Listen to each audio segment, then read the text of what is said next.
what I regret from high school? I regret that I didn't participate in a talent show.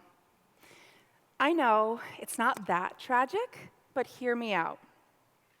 In high school, my mindset was, what could I do that would be impressive enough for a talent show?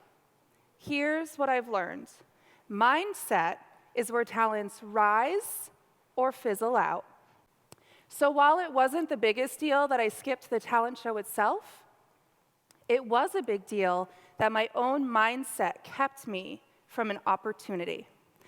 There would have been so much power in giving myself permission to think differently, to say, I am talented enough for the talent show.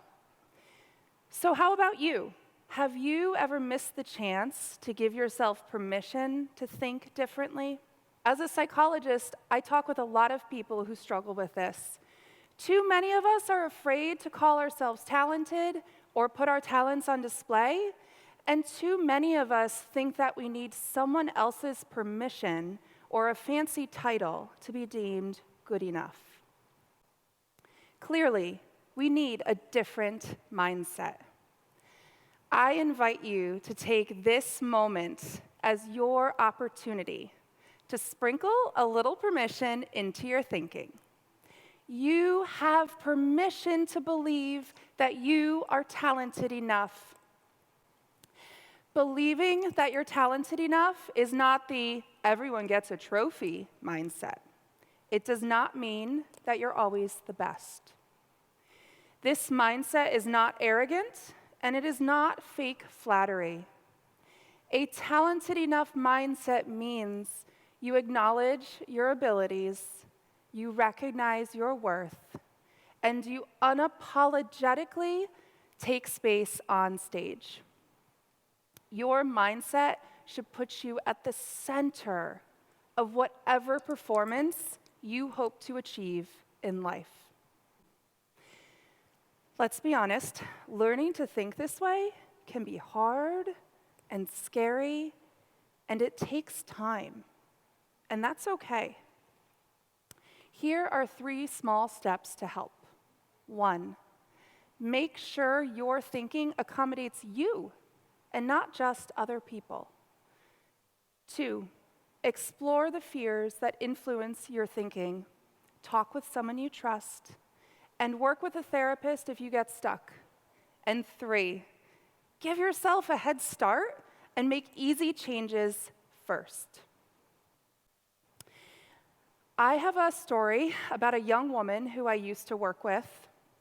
She was granted an interview at a competitive graduate school program, and at the time, it was the biggest opportunity of her life. So she arrives at interview day, and she's waiting outside the room where she's supposed to meet with a head professor. As she's waiting, another applicant who she's never met before approaches her and asks if he can go in ahead of her to speak with the professor that she is scheduled to interview with. So I hope you're all out there thinking, what?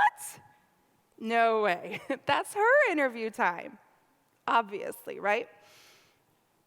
So without a second thought, she responds, sure. What happened there was that her own mindset automatically dismissed her and pushed her off to the side without even considering what her needs were.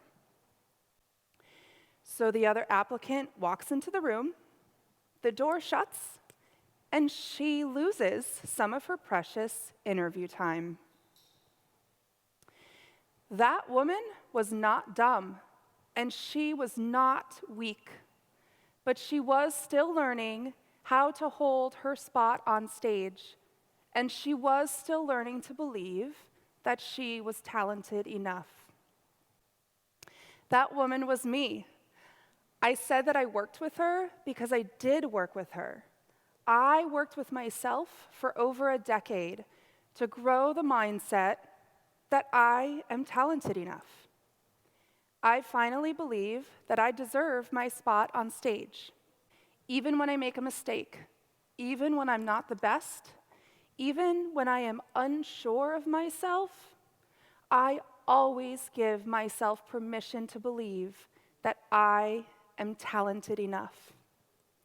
And I sincerely hope that you give yourself this permission too.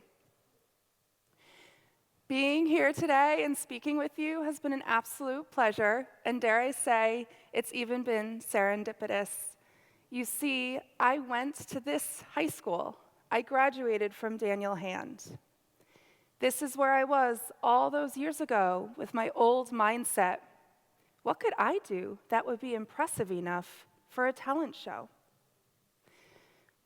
Well, I guess I've finally made it to the talent show after all. Thank you.